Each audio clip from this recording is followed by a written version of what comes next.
Bom dia, tarde, noite, não importa onde você estiver. Onde eu vou sentar aqui para fazer o vídeo para vocês?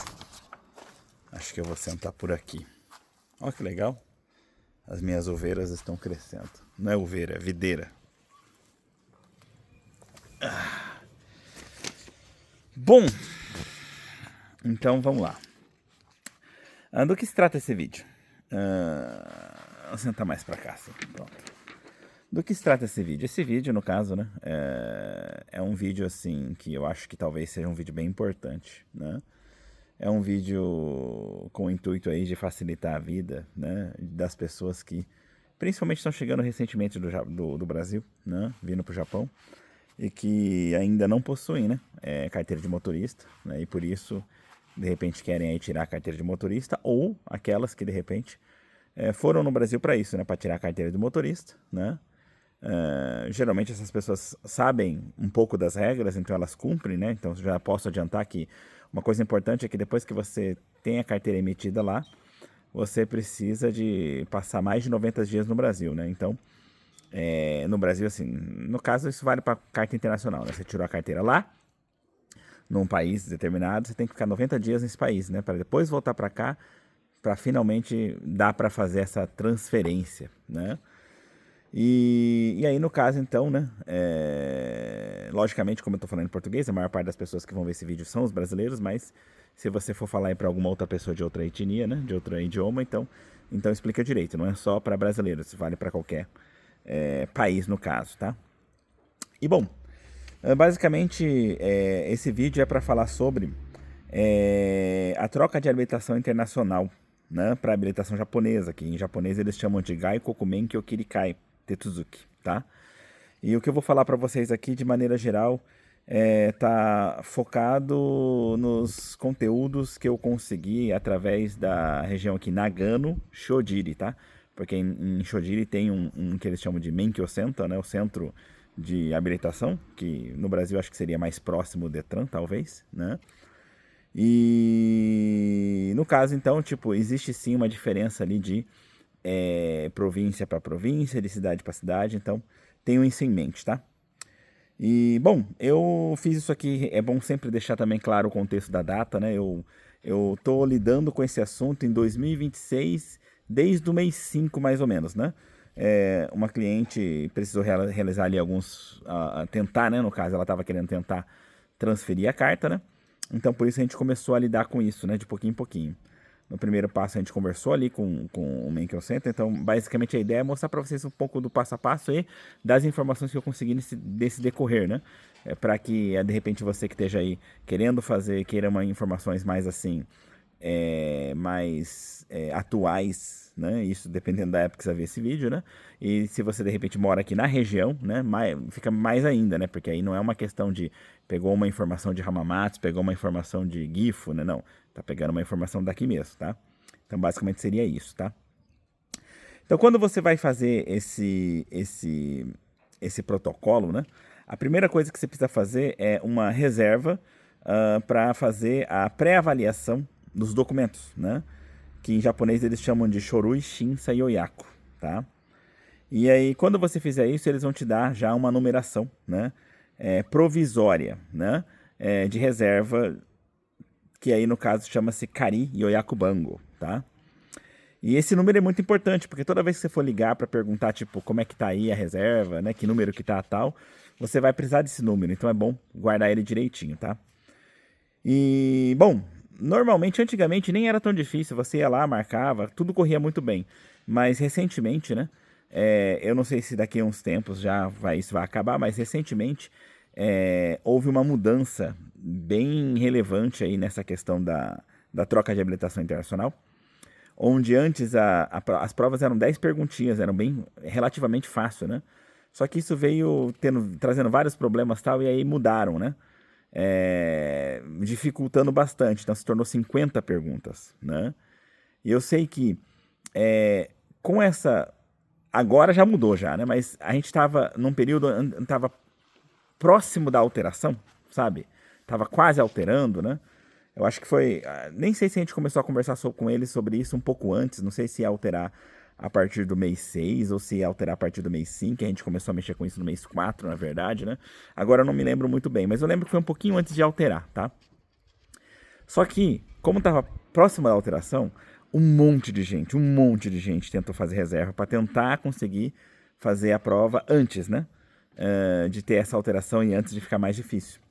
O que fez com que, quando eu fui com a pessoa, a espera da reserva estava para mais de 1.000 pessoas, né? Na hora a pessoa até ficou assim, credo, né? Então nem vou reservar. Eu ainda falei para ela, falei, acho que é melhor deixar reservado, já veio até aqui, né? Aí depois vê, né, como é que vai fazer, né? Nesse meio tempo vai tentando movimentar outras coisas. Se for tentar fazer a carteira por autoescola mesmo, né? Sai mais caro, mas se for tentando, faz tudo ao mesmo tempo, né? E aí a pessoa resolveu então fazer, deixou feito, né? Deixou feito lá a reserva e tal. E no decorrer, verificando, parece que em determinado momento já tinha caído, sabe? Não passou muito tempo, caiu para 800 pessoas. E de repente caiu para 200 e poucas pessoas, né? E aí até que então entraram em contato comigo falando, né? Porque estava o meu telefone para contato, né? Entraram em contato comigo falando que chegou a hora, né? Ou seja, nem foi uma espera tão longa assim, tá? Eu acredito que provavelmente a maior parte das pessoas foram desistindo. O pessoal colocou lá, mas tipo, desistiu porque ia demorar muito, né?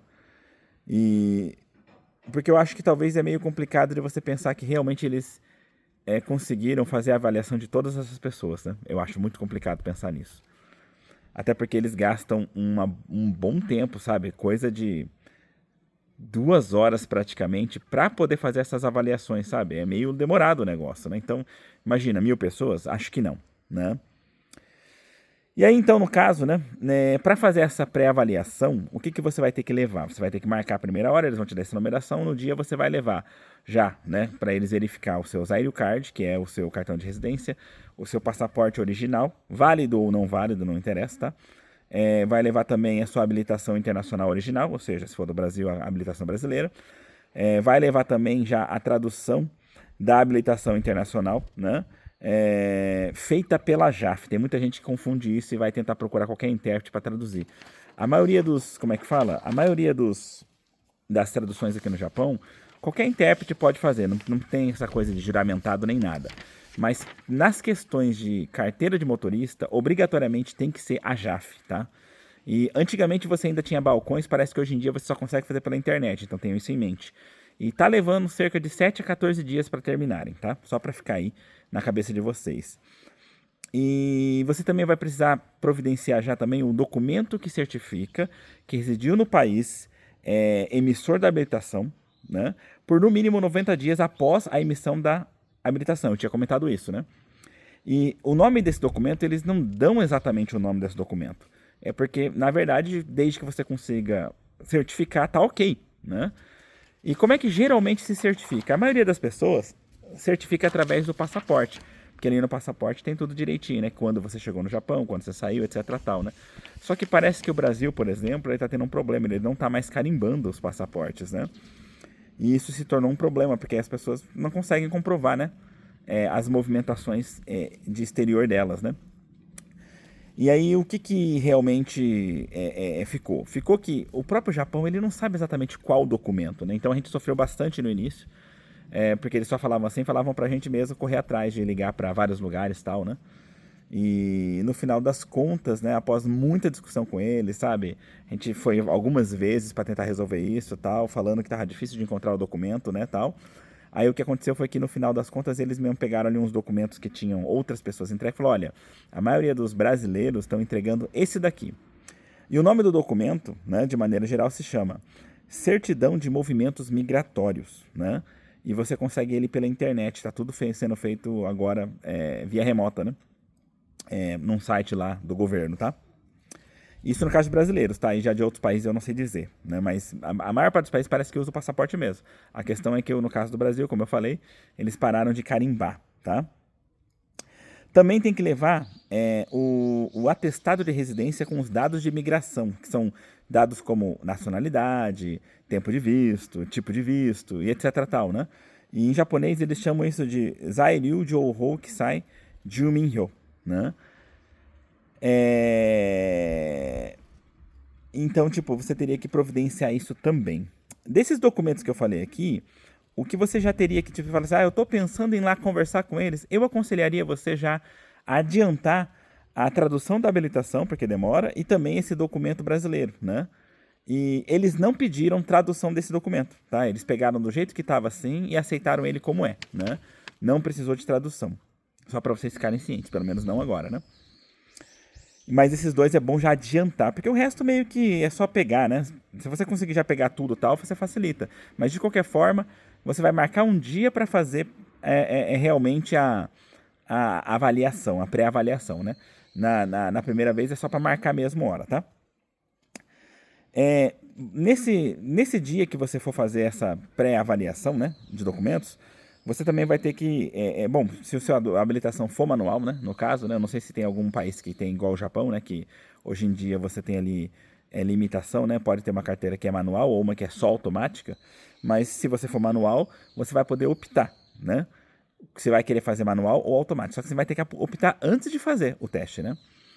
E eles geralmente falam pra você assim, você faz o que você quiser, mas assim, fazer em automático é mais fácil, você vai sofrer menos pra poder, tipo, passar no teste. Às vezes você passa no teórico e depois fica sofrendo no teste prático, por quê? Porque você tá sofrendo com o manual, porque a mão é diferente, você vai ter que usar uma mão diferente pra trocar a marcha, então faz você às vezes perder ali algumas vezes, então... Só que quem quer dirigir futuramente manual é bom já tirar logo desde cara, né? Então é difícil de falar qual que é o melhor, tá? Mas pensem, já vão pensando nisso. E também, nesse dia ali da pré-avaliação de documentos, vai ter uma entrevista, né?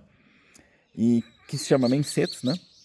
E eles vão perguntar um monte de coisa relacionada à habilitação, leis de trânsito internacional, do país, no caso, que foi emitido a carteira. No caso dos brasileiros, Brasil, né? E assim, são perguntinhas assim... Bom, o que eu aconselharia é responde direitinho, entendeu? Pensa bem, responde direitinho, sem fazer frescura, tá? Mas assim, pensa assim, então por que eles estão fazendo essa entrevista? É pra ver se você não comprou a carta, é pra ver se você não fez algum tipo jeitinho brasileiro, né? Um jeitinho pra conseguir tirar a carta. É pra verificar mesmo. Então eles fazem perguntas como quanto tempo leva pra tirar a carta, né? No Brasil, se lá você faz direto com a autoescola ou se você vai num lugar que nem ali, num Detran, né? Num centro de habilitações, né? Eles perguntam sobre que tipos de carteira de motorista tem no Brasil, quais são as limitações, né? O que fazer em determinadas situações, você bateu assim, como é que você faz, qual a primeira coisa que você faz, né?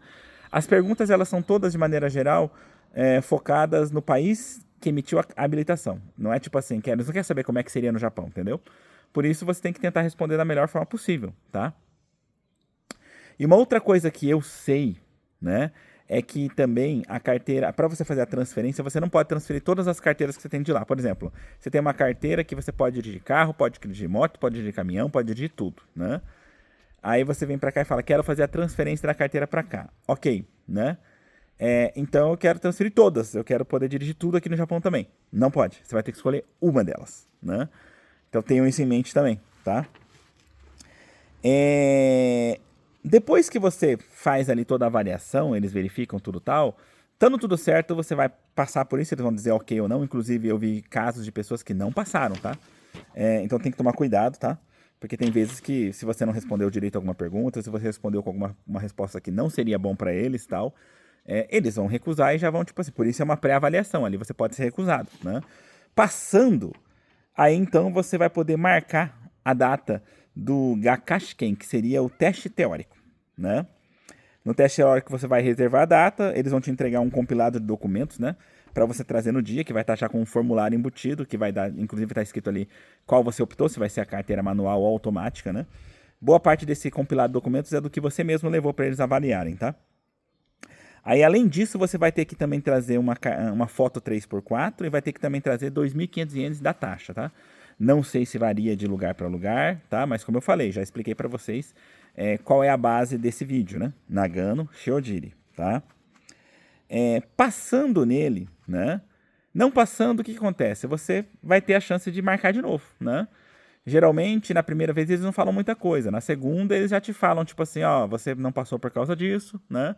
E aí, bom, pelo menos ali eu tava vendo, eles estavam dando dicas pro pessoal, assim, ó, eu acho melhor você estudar melhor, eu acho melhor você ir numa autoescola para poder pegar umas aulas, sabe? Então, tipo assim, tem disso, né? Também, né? A própria reserva das datas também está bem difícil, porque está bastante gente tentando fazer, né? Então, isso também é bom ter em mente, tá? E passando, né? Uma vez que você passa, aí você não perde. Uma vez que você vai ficar tentando, né? E pagando toda vez para fazer, né? É 2.500, né? Cada vez que você não passa, né? E uma vez que você passa, então você vai poder passar para o Jitsu Gishiken, que seria o teste prático, né?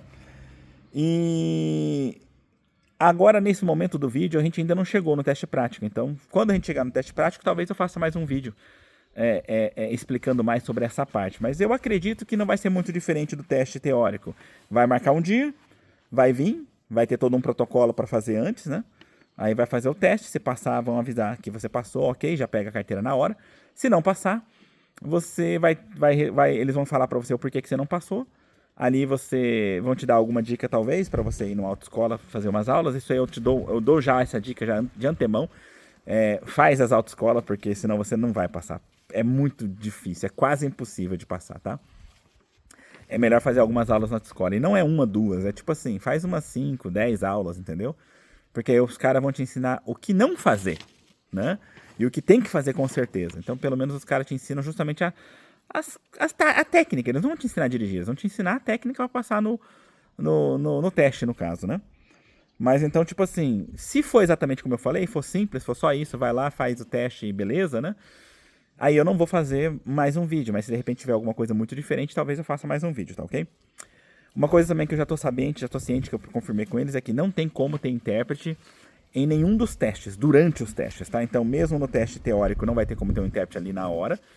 A pessoa vai ter que se virar para entender o básico, tipo, espera, vai, né? Faz isso, faz aquilo, né? Mas antes disso, todo o protocolo que vai ali, vai lá, vai na maquininha, faz isso, essa parte eles pedem para você levar alguém para fazer intérprete, tá? E inclusive se você fala assim, vou tentar fazer sozinho eu mesmo, os caras já deixaram ali pelo menos avisado que se eles verem que você tá com muita dificuldade, tá muito perdido, basicamente eles não deixam você fazer o teste, né? Então tomem cuidado, pensem bem, vale a pena às vezes, né? Investir ali no intérprete, porque o barato pode sair caro.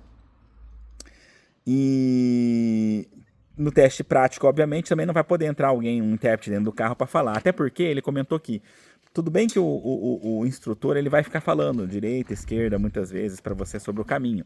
Porém, né, já é te dito com antecedência qual é o percurso. E você tem que aprender o percurso de cabeça. Então, não dá para você levar em consideração. Que ele fala, se você for depender do cara te falar, do instrutor falar, você não vai passar, né? O próprio policial tinha comentado isso daí, tá bom? E outra coisa importante não esqueçam, né? Quando vocês estiverem indo lá, não esqueçam que os caras do Menkyo Center, né? Os caras do centro de habilitações, eles são policiais, tá? Então, não cometam erros bestas como já fui dirigindo, né? Já fui dirigindo para o centro de habilitação, para o Menkyo Center, né? Não cometam erros como esse, porque os caras ficam de olho muitas vezes para ver como é que você vai embora, né? Tipo, você já foi embora de carro dirigindo, sem ninguém junto com você, como você veio, tipo, né? Então, tomem muito cuidado, não esqueçam que eles são policiais, tá?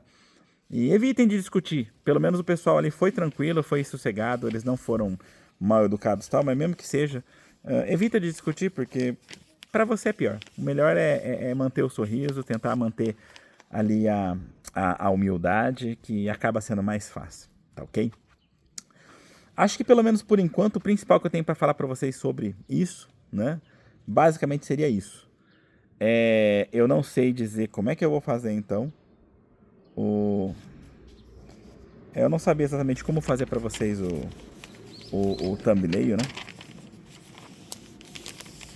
Então eu vou colocar minha colinha aqui.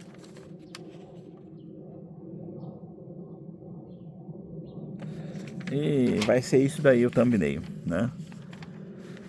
Pior que eu nem sei. Não, eu não lembro se eu fiz o bordão inicial, mas se não fiz também já estamos no final, não vai adiantar mais. De maneira geral, o que eu tenho para falar para vocês é isso. Espero que tenha sido interessante para vocês. Não esqueçam de curtir, compartilhar, se inscrever no canal, ativar o sininho de notificação para receber a notificação de novos vídeos. Olha a descrição do vídeo, tem informações importantes, como onde solto, etc. E também deixe comentários, não só para engajar o vídeo, mas também para deixar esse canal cada vez mais a cara de todos vocês. Aproveitem os comentários para deixar sugestões que eu sempre levo em consideração de criar novos conteúdos. Tendo dito isso, então, a gente se vê aí pelos caminhos da vida. No mais é só. Tchau!